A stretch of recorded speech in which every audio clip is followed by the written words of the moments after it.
Seja bem-vindo, seja bem-vinda ao Amor e Terapia. Eu sou Caroline Lemos, psicóloga e terapeuta de casais. É com muito prazer que eu te recebo aqui, nesse nosso espaço, com o intuito de descomplicarmos temas da psicologia como autoconhecimento, autoestima e relacionamento.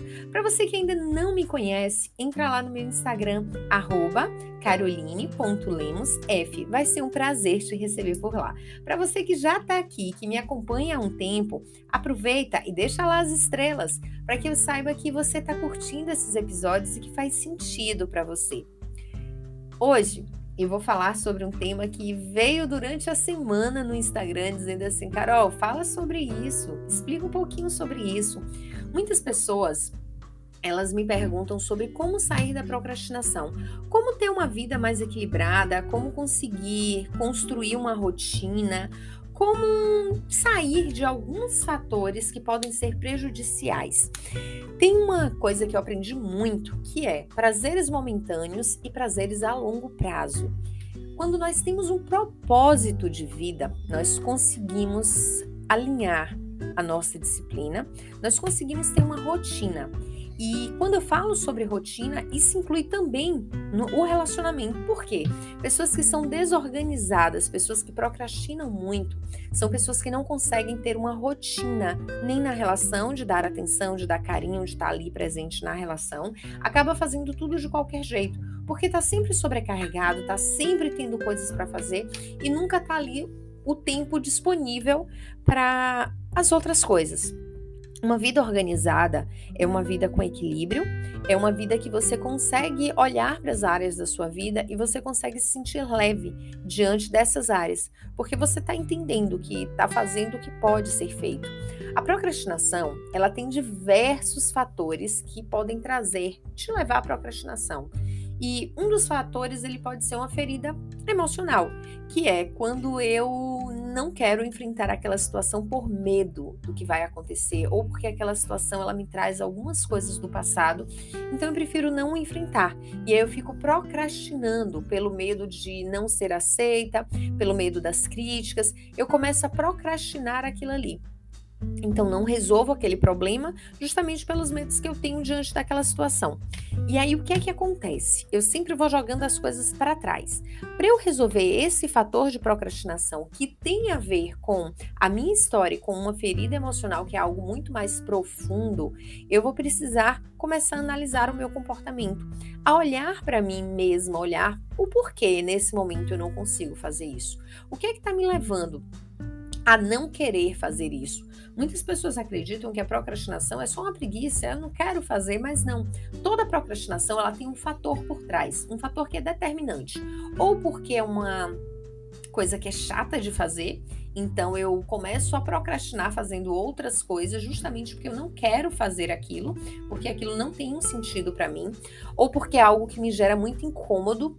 Nós, seres humanos, temos o costume de fugir de tudo que traz incômodo, de tudo que nos tira da zona de conforto, de tudo que, de alguma forma, nos vai nos balançar um pouquinho ali diante daquela situação. Vou trazer um exemplo para vocês. Eu detesto fazer a parte burocrática da clínica, que são os boletos, que são a parte do financeiro, enviar documentos para contador, fazer essa parte burocrática.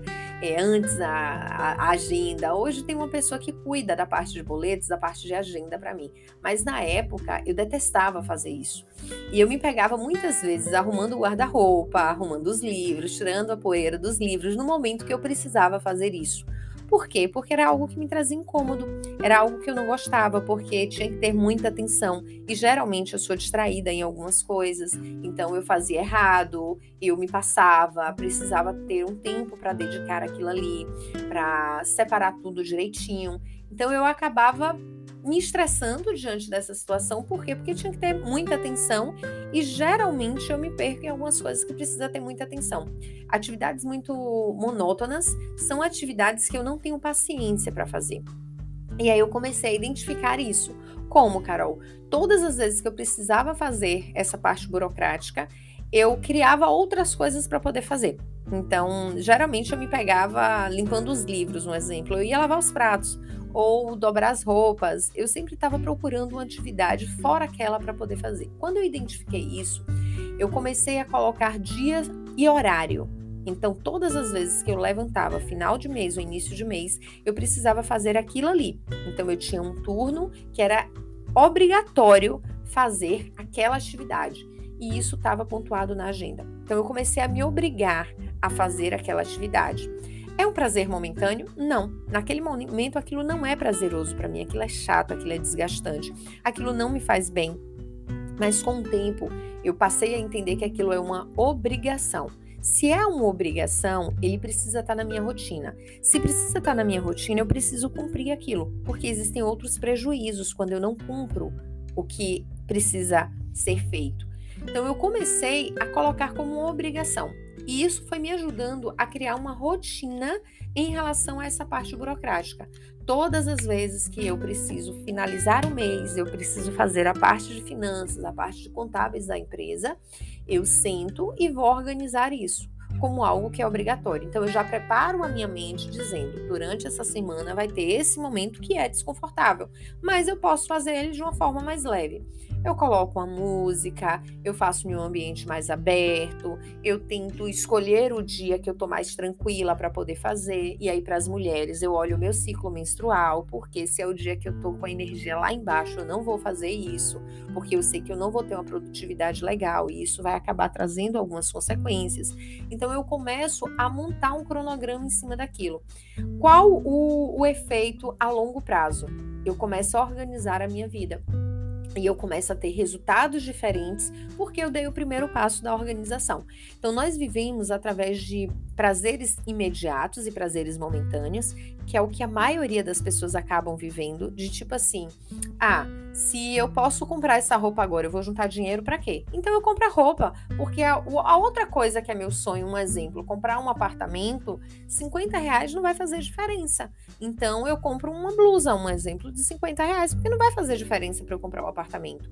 Mas a longo prazo, será que não faz diferença? Quanto de dinheiro você consegue juntar aí por mês? Quanto de dinheiro você gasta por mês em prazeres que são prazeres momentâneos? Então, quando a gente começa a olhar para a nossa vida, nós precisamos entender o que é um prazer momentâneo, o que é um prazer a longo prazo, o que nos faz procrastinar algo a longo prazo, porque muitas vezes nós não conseguimos perceber o resultado daquilo na nossa vida. Então nós procrastinamos. Ou procrastinamos porque é algo que é desconfortável. Então eu preciso entender o que é desconfortável para mim. Nós não mantemos a constância nas coisas justamente por esse desconforto que a situação traz. Identificar isso é fundamental para a sua construção. E aí tem um ponto que é interessante, que tem aquele momento da vida que parece que a ficha cai.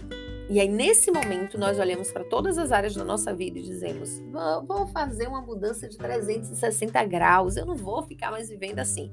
E aí, o que é que nós começamos a fazer? A tentar mudar tudo na nossa vida. Mas a tendência é que essa mudança de 360 graus, ela comece a levar a uma procrastinação. Por quê? Porque quando você se depara com algo que você não conseguiu fazer, você se frustra porque você não conseguiu fazer. Então você paralisa e aí você já não fez aquilo. Se você já não fez aquilo, você não se acha capaz de fazer o restante das coisas. Ou você fez uma construção na sua cabeça. Um exemplo, eu só vou poder fazer a leitura de um determinado livro se eu terminar a parte burocrática da empresa. Então, primeiro a parte burocrática, depois a leitura do livro. Mas se naquele momento eu não tiver com cabeça de fazer a parte burocrática, eu não posso ler o livro e eu não faço nada. Então, a nossa mente, ela cria um cronograma do que devemos fazer e quando nós não conseguimos fazer a primeira atividade do dia ou alguma outra atividade, nós deixamos de fazer todas as outras coisas.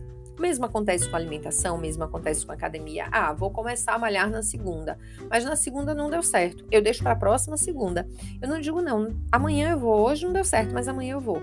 Ou começo uma mudança de alimentação, mas um dia que eu sair dessa mudança de alimentação, eu simplesmente vou e acredito que não mais consigo mudar minha alimentação. E aí meto o pé na jaca, como diz aqui na Bahia, e vou comendo tudo que vier pela frente. Isso não é um comportamento agradável. Por quê? Porque você começa a procrastinar o que não deveria. Então, sempre se perguntar, O que está me incomodando nessa situação que eu não consigo fazer? Eu estou procrastinando por quê? Qual é o momento que está na minha vida? Eu estou passando por alguma situação difícil que me faz não ter concentração diante disso? Eu acho que eu vou errar, por isso que eu nem me proponho a fazer? Então comece a se questionar, qual espaço está sendo ocupado essa situação na sua vida? É muito mais fácil querer fazer algo que te agrada do que fazer algo que é uma obrigação. Mas a longo prazo, quando nós entendemos que adulto faz o que precisa ser feito, a nossa vida ela começa a ter um equilíbrio muito bacana e nós começamos a nos desenvolver em todas as áreas da nossa vida, porque não é sobre o que a mente conta pra gente, é sobre como eu me posiciono diante da minha mente, é sobre como eu escolho ter comportamentos diante do que está acontecendo ali comigo. Então, qual é a escolha que você faz hoje diante das coisas que vêm acontecendo na sua vida? Quer começar a mudança? Escolha o que é mais fácil.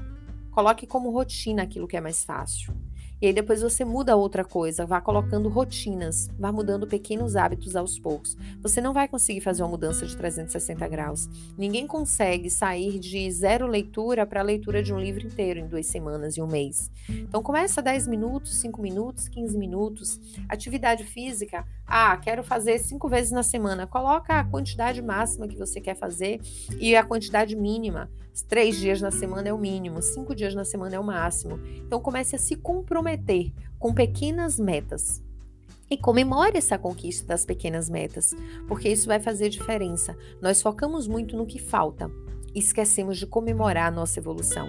Quando nós focamos no que falta, nós nos paralisamos, porque nós não conseguimos perceber o nosso potencial de crescer, o nosso potencial de evoluir, o nosso potencial de fazer melhor.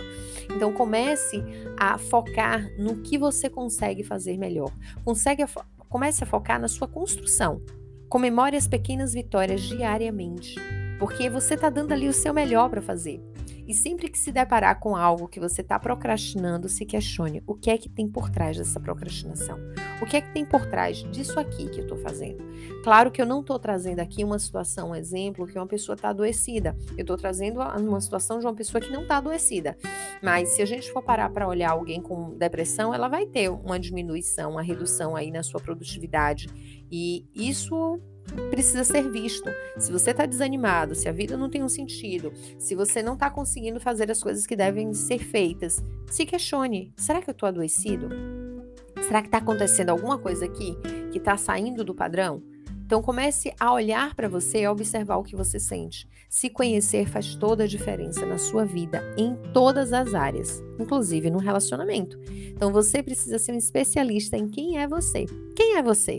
Seja especialista nos seus comportamentos, na sua forma de pensar, na sua forma de ver o mundo, na sua forma de se perceber e na forma de acolher as suas emoções. Isso faz muita diferença. Uma linda sexta-feira para você, que você possa estar sempre se conectando com a sua essência, com os seus pontos de melhoria e com as suas qualidades. Que Papai do Céu possa te dar um final de semana maravilhoso e que você possa construir a vida e a pessoa que você deseja ser, hoje e sempre.